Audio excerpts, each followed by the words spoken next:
Hey folks, and welcome to the fourth part of my Beginner's Guide series. In this video, I'm going to be taking a look at how crafting and recalibration works in Tom Clancy's The Division 2, how to unlock it, gather the resources needed to start crafting, and recalibrate the gear. Let's jump into it.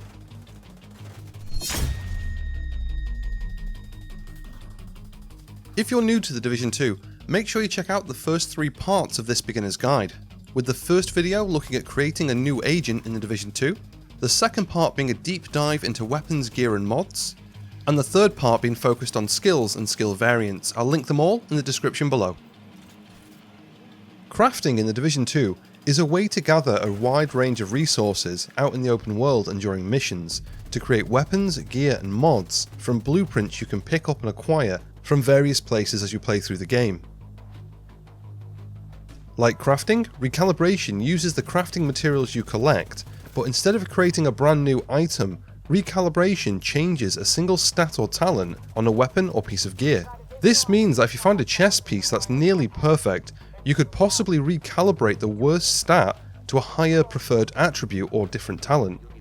To get started crafting your own gear, first you'll need to unlock the crafting bench. This is easily done. When you first arrive at the theatre settlement, you'll be given the task of completing the Grand Washington Hotel main mission. Once you've completed this and returned back to the settlement, you'll need to find Inea. To find her, quick travel back to the theatre settlement, head up the ramp right in front of you, and turn right when you get to the top, and you'll find her standing behind a table. Talk to her, and you'll have unlocked the crafting bench back at the White House. Hello, I'm Inea. I'm going to be helping out at the base of operations with equipment fabrication. It's a pleasure to meet you. Hostile broadcast detected. To find it, travel back to the White House and head inside. Turn left as you pass your stash, then left again. To start crafting, first you're going to have to gather some crafting materials. There are 3 main ways you can obtain these crafting materials: opening containers around the map or in missions, collecting them as drops from NPCs, and deconstructing items. To see your crafting materials, go to your inventory menu and look up for the resource tab along the top. Here is where you'll find your currencies, supplies, materials and more. Like most things in The Division 2, crafting materials come in different rarities. Receiver components and protective fabrics are grey, steel, ceramic and polycarbonate are green, and carbon fibre, electronics and titanium are blue. These can all be obtained through looting or deconstructing, and a combination of these 3 are needed to craft most items, but there are a few other rarities with more specific uses and different ways to obtain them. Printer filament is purple and is used almost exclusively to craft skill mods. Brand set specific materials are yellow. These are used in combination with some of the grey, green and blue crafting materials to craft branded gear.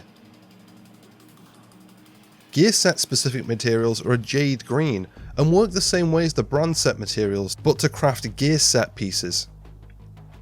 And finally, exotic components, which are red. These come in 2 forms: exotic components, which are needed to re-roll exotic weapons and gear, which is something we'll get into when we talk about recalibration later in the video. They can also come in some more specific parts for crafting exotic weapons or gear. For example, if you wanted to craft the exotic SMG the Chatterbox, you'd need 3 unique exotic components, each with its own name. All of these materials, except for the unique exotic components, can only be acquired by deconstructing an item. Brand set components come from deconstructing a piece of that specific brand. Same with gear sets and exotic components, from deconstructing exotic weapons and gear. With the green and blue crafting materials being some of the most used, you may find you run out of them pretty quick. A tip to find out the best ways to farm these specific materials is check the description for the material you're looking for, and it will tell you which faction has the best chance to drop them. When you first unlock your crafting bench, you will have also unlocked a few basic blueprints. You can see these by visiting your crafting bench and opening the crafting menu. Here you'll find a tab for each gear slot, weapon and mods. This is where your blueprints are kept in order to craft items. If you open the mask menu, you'll see that you have an improvised mask blueprint, and on the right you'll see what looks like a gear sheet. At the top you'll see the name and rarity of the item, with its level to the right of it. Below this is what it'll cost you to craft the item in both credits and materials. And under this is its armor value that it'll be crafted with, and the term random bonus, which means when you craft the item, it will roll with a random attribute, not fixed attributes. Then mod slots below this. There are a few different ways to gather blueprints in The Division 2. Completing side missions unlocks weapon mods that can be crafted, and settlement projects also reward you with blueprints for gear, weapons and also mods. And later in the game, by completing control points at level 3 or 4, which is challenging and heroic difficulty, you'll also earn more blueprints. If you're curious to what I mean by control point at level 3 or 4, I'll be digging into more endgame content in the next part of this beginner's guide, so keep an eye out for that. You can also buy some blueprints from Anaya, including skill and gear mod blueprints. Once you have the materials and a blueprint you'd like to craft, interact with the crafting station. Select the tab of the slot your blueprint is in, find the blueprint and hold down the crafting button. You'll see that at the bottom of the menu. And once it's complete, the item will go straight into your inventory. I just want to talk for a moment about crafting exotic weapons and gear. There are a few exotics in The Division 2 that can only be obtained through crafting, like the Nemesis Marksman Rifle, Chatterbox SMG, and Liberty Pistol. But for these, you'll need specific named exotic components that can be found throughout the game before they can be crafted. Now that's all you need to know about crafting. Now onto recalibration. Just like with crafting, before we start recalibrating, we're going to have to unlock the recalibration bench. After you get to the campus settlement on the west side of the map, you just have to complete 3 of the main missions unlocked by entering the settlement. Once you've completed 3 of these missions, you'll be able to talk to Emma Richards. Once you've spoken to Emma, the recalibration will be unlocked back at the White House. If you want to find it, quick travel back to the White House and follow the same path to the crafting bench. You'll find the recalibration bench just to the right of it. In order to start recalibrating stats on gear, you'll need to populate your recalibration library with attributes to apply to gear and weapons.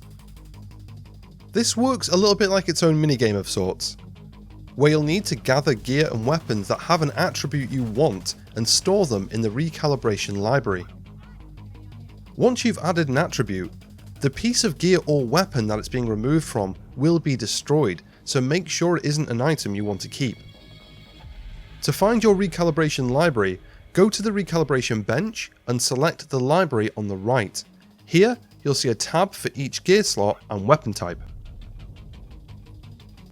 Selecting any one of these, using body armor as an example, will show you 3 more tabs. Core attributes. These are the 3 core attributes that each gear piece will have: weapon damage, armor, or skill tier. Attributes. These are the minor attributes, such as crit chance, crit damage, skill haste, and different types of resistance. And talents. On gear, talents can only be found on the chest piece and backpack tabs, because as we've discussed in the second part of this series, they're the only pieces of gear that can have talents. With weapons, these are laid out slightly differently, with the core attributes being weapons damage type as well as its fixed attribute, such as health damage for assault rifles. The fixed attributes can have their value recalibrated to a higher value, but not to another attribute. For example, you couldn't roll off the health damage on an assault rifle for another attribute. Attributes hold the one random attribute that can be changed, such as damage to targets out of cover, rate of fire, or damage to armor. Unlike with the chest and the backpack, talents holds the different talents that can be rolled onto that weapon type. A good way to see if a piece of gear or weapon has an attribute that's not saved in your recalibration library is to look for the small arrow at the bottom of the attribute. This shows what level of this specific attribute is currently stored in your recalibration library. If the attribute bar goes past the arrow, then that item has a better attribute than the one currently stored in your library. You can also see this by visiting your recalibration library and looking for the small green arrow on the icon. This means that either in your inventory or in your stash, there's an upgrade for that specific attribute.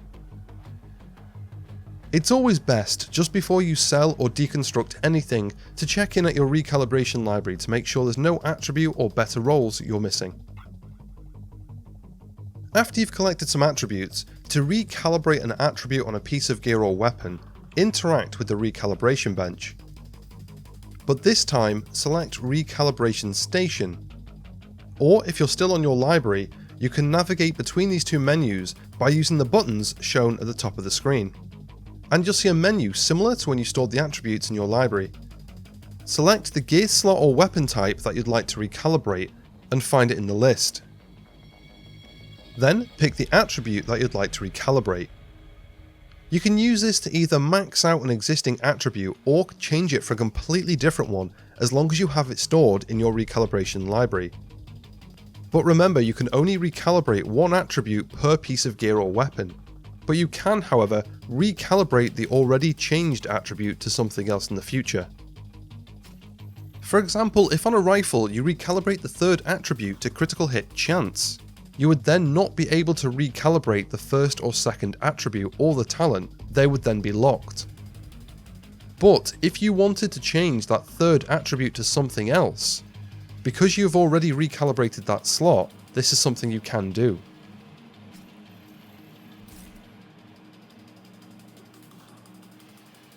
Once you know which attribute you want to recalibrate, select it and you'll see the cost of the recalibration at the bottom of the menu. Select the new attribute you'd like on that item and hold the bottom shown for transfer, and that's it, the new attribute is now on your item. As I mentioned earlier in the video, there is kind of a way to recalibrate exotic weapons and gear, but it works a little bit differently. Instead of recalibrating a single attribute, which you cannot do with exotics at the recalibration bench, instead you can completely re-roll the entire item using the reconfigure at the crafting bench. This costs a similar amount to crafting or recalibrating, but will also cost you one exotic component, as well as one version of the exotic you'd like to re-roll. What this will do is completely destroy the current exotic you have, but give you a completely new version of the same item. This new version of your exotic will have completely different attribute roles, often higher roles, but this isn't always guaranteed.